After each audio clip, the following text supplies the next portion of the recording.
Welcome to EPG Pathshala of Geography paper, which is named as Resource Geography. And I am Dr. Seema Mehra Parihar, who has been teaching Resource Geography for last 30 years, PhD in Natural Resource Management, and specializes further for my postdoc in Geoinformatics and Web GIS from ITC Netherlands. Let us talk today about the policy framework in the context of India, and that is what is the title of the paper, where we talk about policy models of India for resource management. So, what will you learn about it? Just as in the previous lectures, where you have talked about the policy framework of different subjects, United Nations policies, world level and other policy frameworks. Now, let us contextualize ourselves and understand the resource management policies of India, understand the role of various institutions involved in resource management, critically analyze the pro-imperial capital friendly trend in resource management practices. So, this is something which we are going to go ahead and take our journey towards understanding and how we are working and functioning. The keywords are empowerment, tribal, Indian community, institutions management, and above all those policy framework.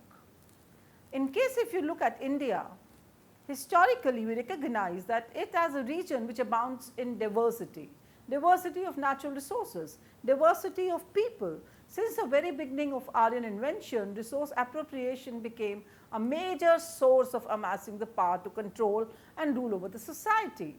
The aloofness became a legitimate tool to establish a hegemonic right over the resource. But do you think anyone has that? The Vedic period saw the legitimization of the accumulation through dispossession.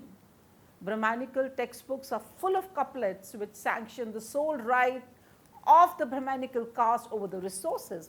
Is it right? That is something which we all have always been, we all have grown up thinking that. But after the inception of feudalism in India, the rules related to right over the resources have still been largely dominated by few. The coming of British in India opened the gates for the modern philosophical setup. The idea of equality, justice and fraternity brought a small change in the violence essentially. Now, in case if you look at the society, which largely talks about that the resource use should be with this, with him, with her and all that. After 1947, when Indian state became independent, the constitution brought a rampant change in the life and philosophy of Indians. For the first time in Indian history, right to property became an equal right for the all citizens, Article 31, 1950. The constitution provides special rights and promises to protect the tribal rights over their resources, Schedule 5th and 6th. In the year 1991, the Indian government opened the gate for foreign capital by signing the WTO agreement. This largely, the WTO agreement proved a death nail for the tribal rights of appraiser and management of the natural resources. Of course, we all know this is unjust, or maybe few decision makers are loving it. The laws like Coal Bearing Act, SEZ and all that here is facilitating global imperial expansionism. Do we want India like that? In India, those concerned with resource management are mostly dealing with the resources like water, air and soil, which are the concerns of the consumerist middle class. The concern of lower and the underclass remains unaddressed or just simply non-existent. Indigenous tribal techniques of resource management are being redundant. This has also led to the loss of human resource, which is so sad in independent India of 70 years. Where the economists call human capital is something which is just not being taken care of. Dotted with deep ravines and hills rich in bauxite which gives the color to the soil, this region is also home to some of the most endangered tribes in the country. Birjias, Birhors, Kaurva, Parhayas and Asurs. The area of their concentration is limited to just simple 150 kilometers from capital Ranchi and an hour and a half drive from Bishanpur. But what we find that resources around that are, where are they for those people? The extinction and the loss of this human capital does not become a cause of discourse for the intellectuals. Indian state expansion and its comparator existence is solely due to resource appropriation.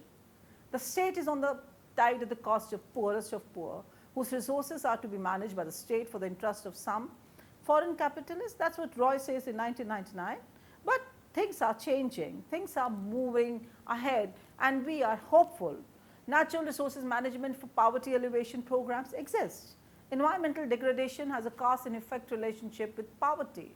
The thin layer of soil that covers most of the earth's land surface is the key to human well-being and survival. Of course, we do not want any people who is struggling with poverty. Without it, there would be no plants, no crops, no animals, no forests, and no people. However, about 40% of the earth's land surface and more than 1 billion people are affected by land degradation. Isn't it sad?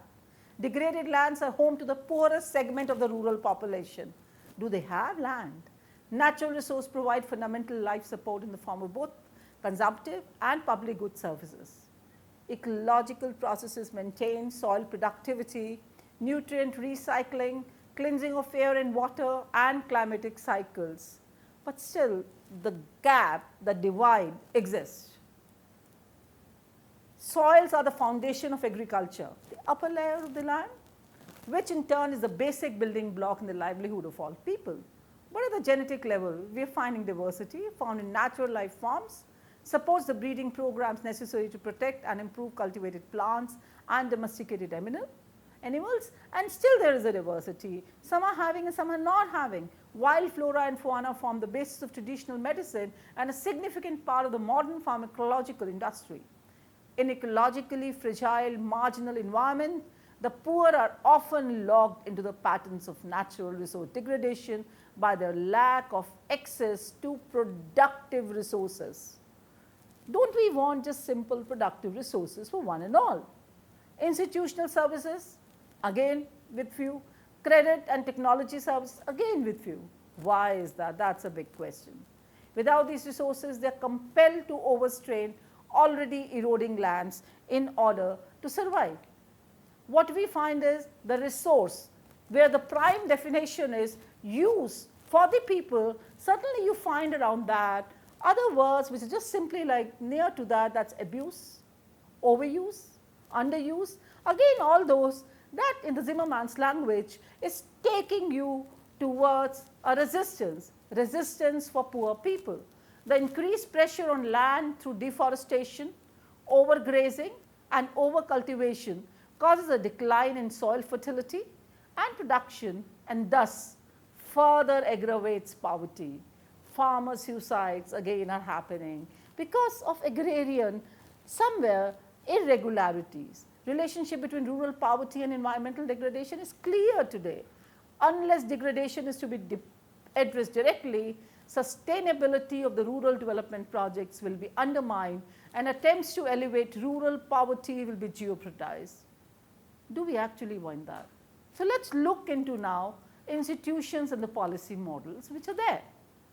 Institutions at different level works in India, definitely, and we are very proud of that to address the question of resource management and policy making in that direction.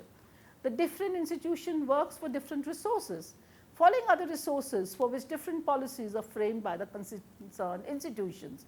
Of course, we cannot handle all the resources because of the paucity of time and a singular lecture. Here, the main framework is to tell you about forestry and the water and the policy related framework that is there. Let us talk about forests. Let us talk about forestry. Forests cover almost 1/5 of the national land area of India. About 42% of these are degraded. Isn't it sad?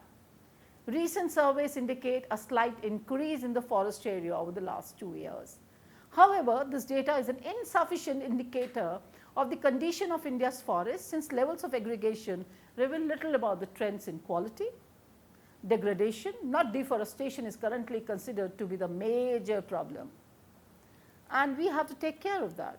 Deforestation has reduced due to the massive afforestation programs, but we have to continue that, and changes in government policies over the last 25 years. We need to congratulate ourselves for that. Pressure on the existing forest is due to following reasons.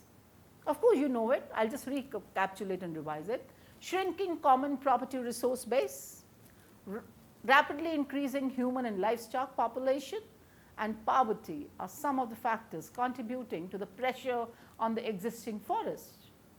Though pressure from forest dependent local people is often cited as a major cause of forest degradation, it has also been the result of intervention by multiple actors, and we all recognize that. Why will local women who is going for a fuel wood and all that will do that?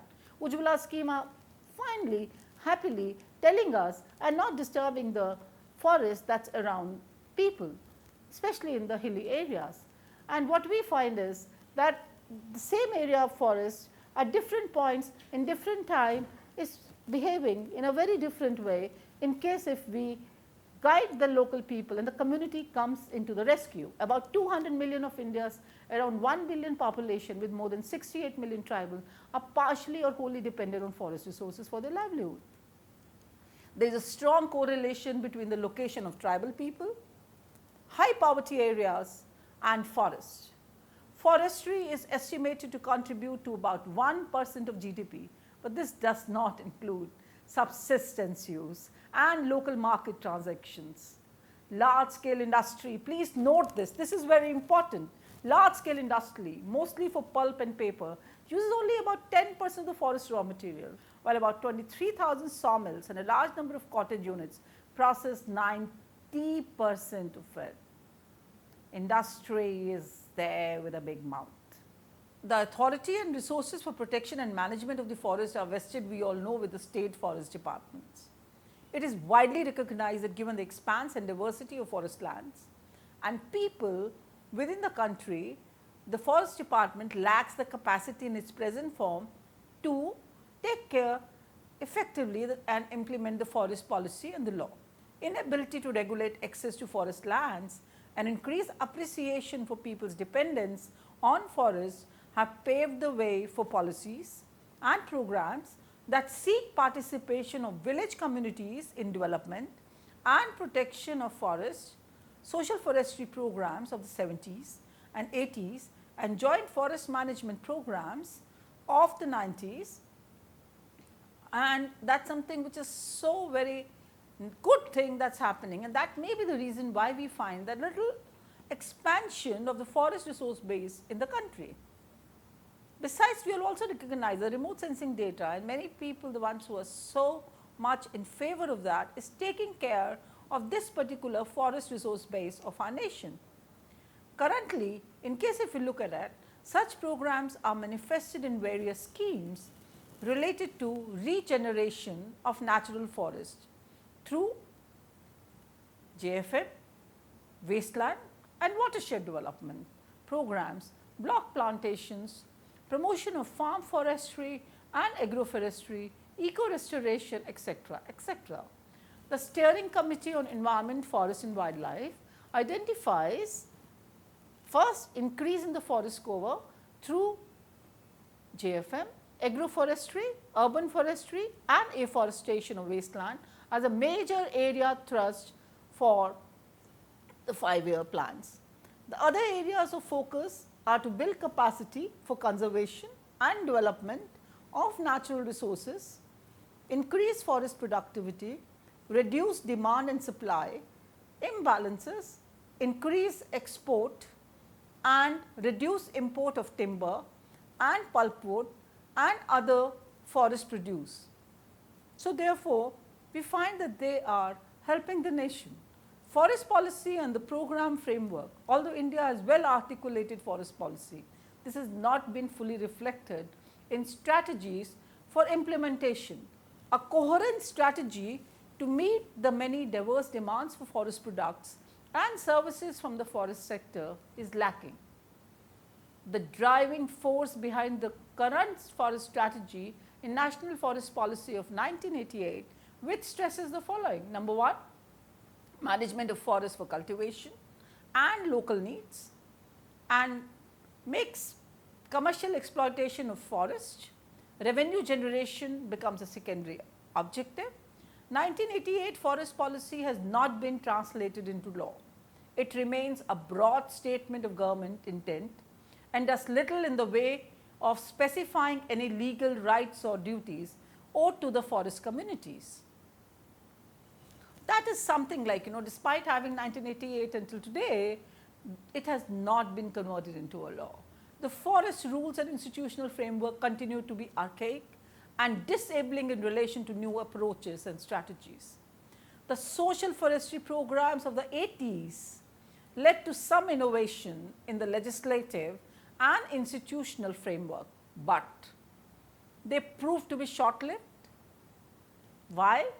Either due to lack of application or due to undermining by other rules which negated the power, control and access provided to the local community. In case if you look at it, within government program design, there is now an increasing rhetoric on the symbiotic relationship between forests and forest dwellers, and of the need to address the issue of poverty, elevation, provision of gainful employment and empowerment of tribal and women in the forest sector. Isn't it so nice? We think of empowerment, and the latest government sponsored forest development program is Samanvit Gramin Varikaran Smriddhi Yojana, SGVSY, or Integrated Rural Forestry Development Program, and all of them have similar themes: empowering the local communities, expanding the forest resource base. SGVSY, which is an umbrella scheme under which most of the previous central government sponsored schemes have been merged, is implemented in areas and villages covered either under joint forest management or eco development programs. Apart from focusing on creation of rural employment and community assets, the scheme provides for constitution of a registered forest development agency, FDA, a federation of village level forest organization for planning, fund delivery and monitoring the scheme. That is something which is definitely there. Experiences from the field shows that FDAs, which are to be registered as societies under the Societies Registration Act, need further elaboration of their objective, structure, functions and power to be an effective institution for supporting JFMs and joint forest management initiatives. Formally initiated in 1989, JFM is currently at the center stage of India's forest strategy and is also doing a lot of good work, especially in the neighborhood communities. Over the past decade, over 15% of the country's forest lands are estimated to have been brought under JFMs. In absolute terms, nearly 45,000 JFM groups are involved in protection of forests in 22 states of the country. Isn't decentralized? That's something which we all strive for in the federal structure and democratic setup. In the year 2000, fresh guidelines issued by the central government addressed critical issues related to legal backup of the JFM committees, participation of women in JFM, extension of JFM to dense forest area, preparation of micro plans in JFM areas, conflict resolution and recognition of self-initiated groups. A JFM cell and a JFM network of foresters have been constituted at the center to monitor the impact of JFM and to ensure uniformity in policy among various states. What is important to recognize here is that one is trying to make communities empowered, to make women of those communities empowered, to make tribal community of those communities to be empowered, and the forest race export base to be expanded so that everybody can get involved in enhancing, in utilizing and also in providing employment. Isn't that in case, imagine a situation, a scenario where you become a decision maker tomorrow and you decide now I have to create an institution where I can take my country's forest resource base forward. How will you do it? You will of course like A, first of all to expand the forest resource base. B, you will like the people who are involved in the forest to expand their living experience and also to empower them and to make them feel that the forest which is there in the neighborhood is theirs. Now, after doing this, let's get ourselves closer to another natural resource which we all know is so important, and which is all we know that we cannot live without. And the policy models related to water in our country are also gone through encouraging developments in recent years, and we find that there has been a recognition, an attempt to address the fundamental issue of impacting the water sector at the government level. This recognition is reflected in two key documents of National Water Policy 2002 and the Revised Watershed Guidelines 2001.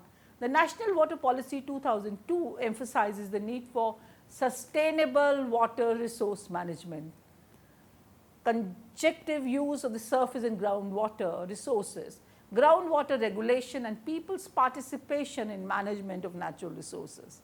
The latter explicitly mentioning the participatory irrigation management, and this is something, a marked change from the earlier version.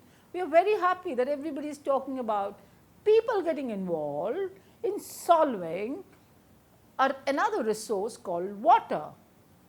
But the question is, and the key area of a discussion is it actually happening?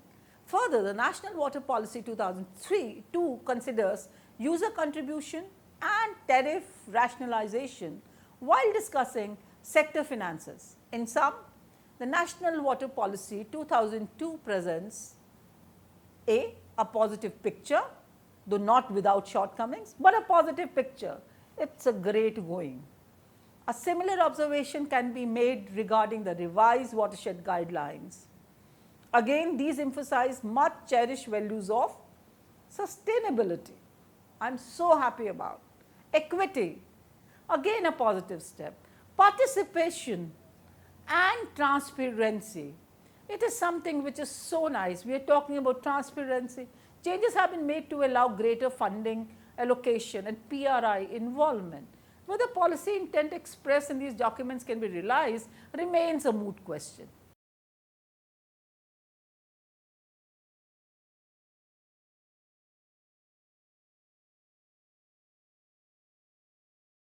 For example, the objects of the National Water Policy 2002 vis-a-vis groundwater regulation and tariff rationalization, though aligned with donor and expert prescriptions, are unlikely to find political and popular support. The earlier National Watershed Guidelines 1994 are another case in point. Hailed as revolutionary step, these have still failed to inspire actual performance for a variety of reasons. Now, what are these reasons? Let us get into that. They include weak primary and secondary stakeholder capacities. Stakeholders also need to have a capacity. No, you want water, you do not have a capacity. Existing social political dynamics, how can we forget that? And institutional imperatives. Somewhere along the line, we still feel that the connections, knowing each other, near to the power structures, can only pave way for any institutional framework to work.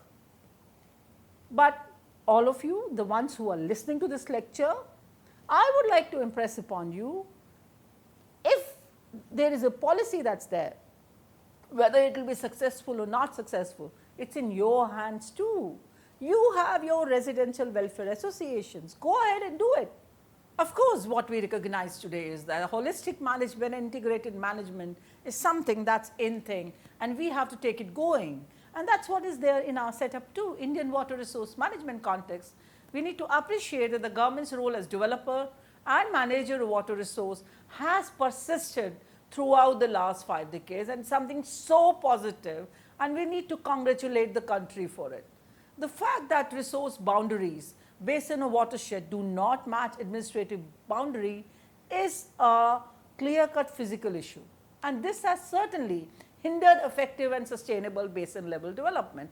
What do you mean by that? Imagine, visualize, we have a state, we have got Uttarakhand, we have got Uttar Pradesh. Now there is this Ganga river that's flowing, we also have a Namo Ganga project. Now this is flowing from Jahanvi river.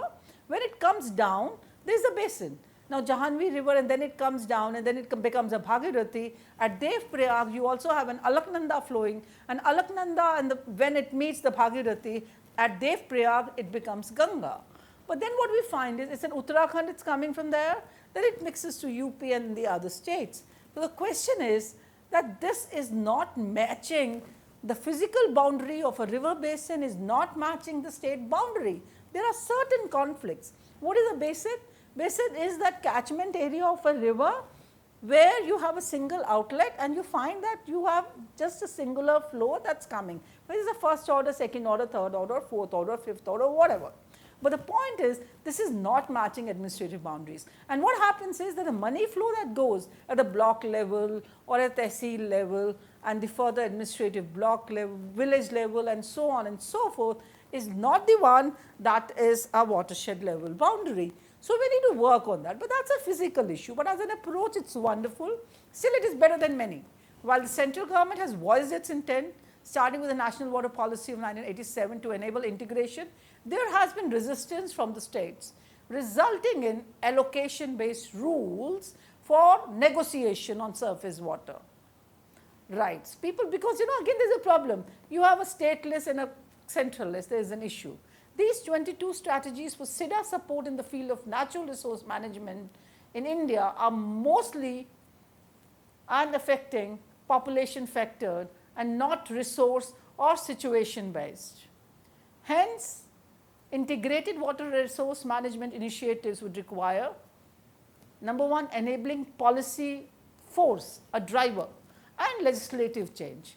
On another note, a major factor that has led to groundwater exploitations and iniquitous appropriation of water resources is the significant subsidization of irrigation and electricity services. Again, subsidy to whom and subsidy when? The reforms in these two sectors attempted during the last decade have encountered resistance from farmer lobbies. The above is merely an illustration of the range of factors that account for differences in policy and practice. Thus, it is necessary that donors interested in water conservation and management accord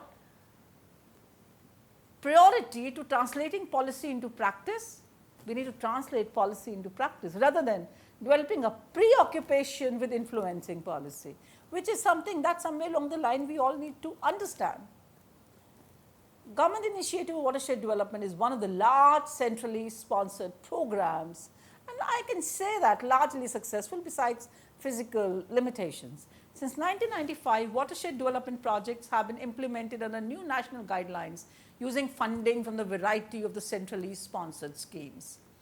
While watershed development projects have led to the creation of water harvesting structures, which is so nice. First was demarcation, delineation using remote sensing imageries. The crucial aspect of water conservation and sustainable management have somewhere along the line have not been so successful as they should have been. The actual control of water resources at the village level still rests with a few large farmers.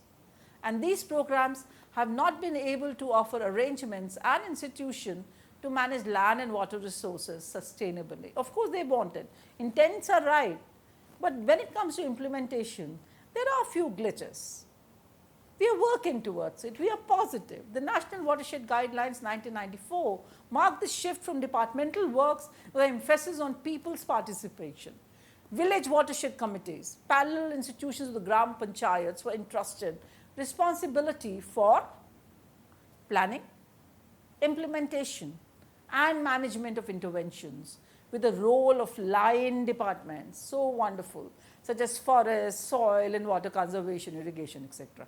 All with experience of natural resource management activity. That's something so nice. Everybody is involved. But again, we know the power structures. But we are hopeful. In practice, this has not happened. Local capacities were limited. The poor were diffident. People-line departments' relations were unequal.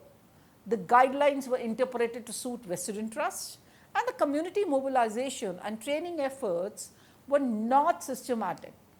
But again, just remember, it's a good step that we are at least recognizing of these things. And it's not there in all, it's changing. The things are changing and we are so hopeful for that.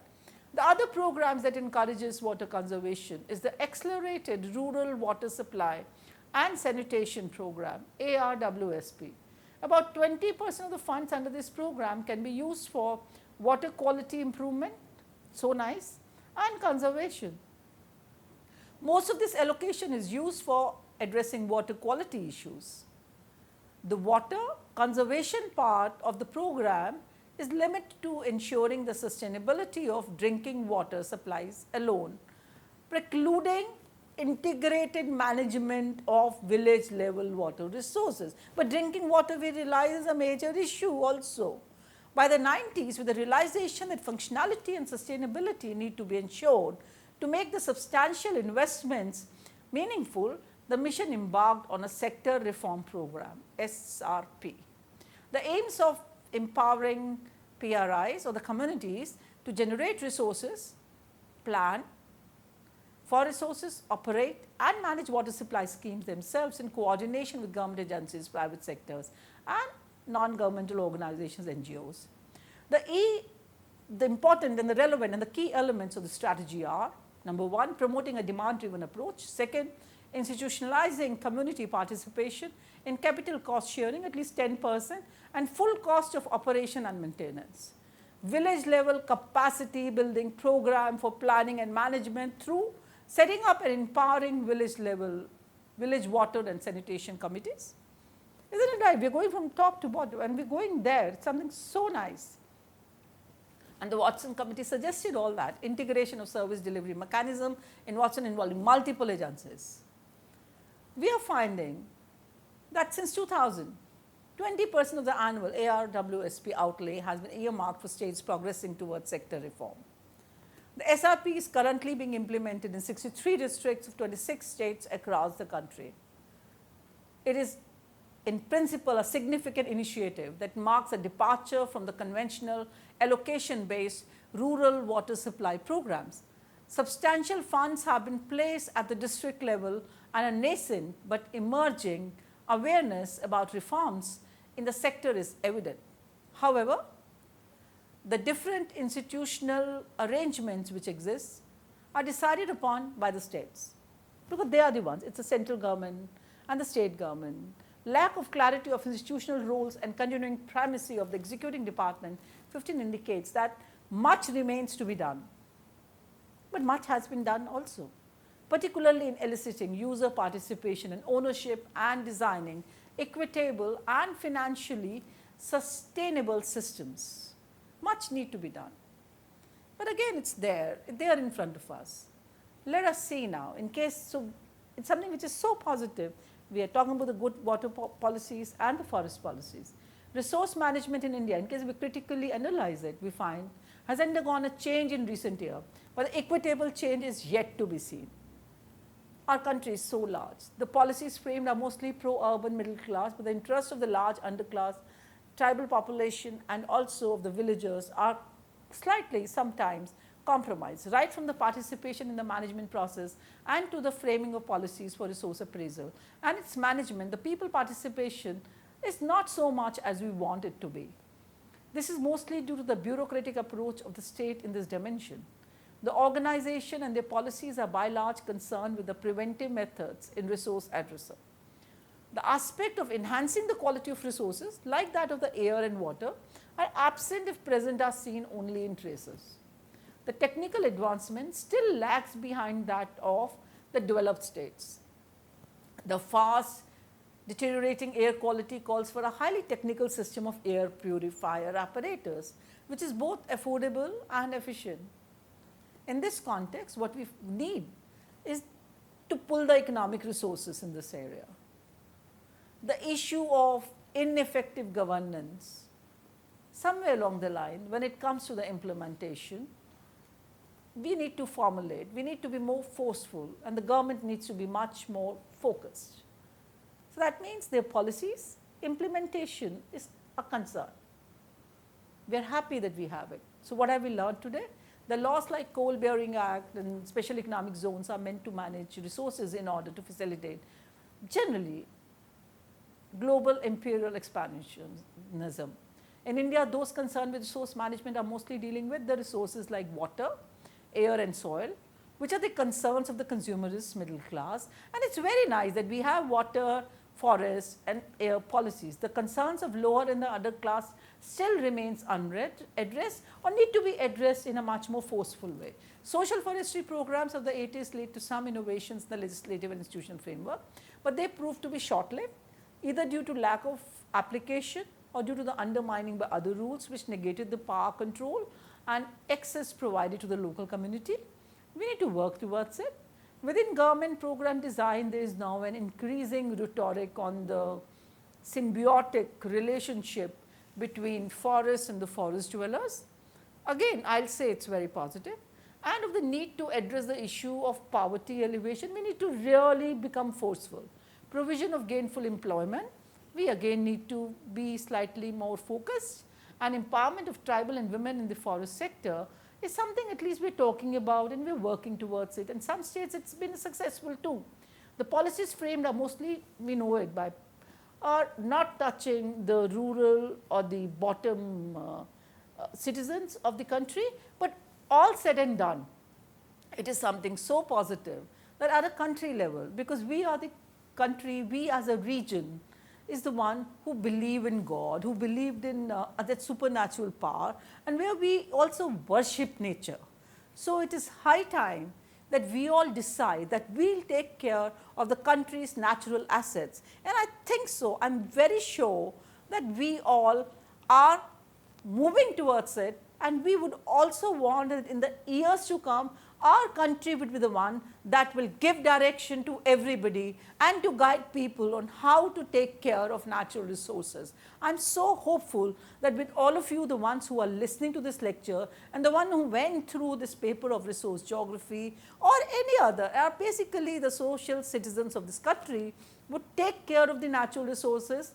Also, whatever power that lies with them would also see to it that we have our policy initiatives earmarked by the government not only on paper, but they also reach those people for which it has been designed, and we have proper implementation of them, and it empowers local communities, tribal communities and women and all those people, forest dwellers, the ones who live in forests, and all those people, the ones who need water. We all need these resources. It's something which is such a treasure for all of us. I think so that India is going to, in the days to come, will set up those guidelines and institutional framework where other countries will look up upon us. Enjoy the country, enjoy everything, and thank you.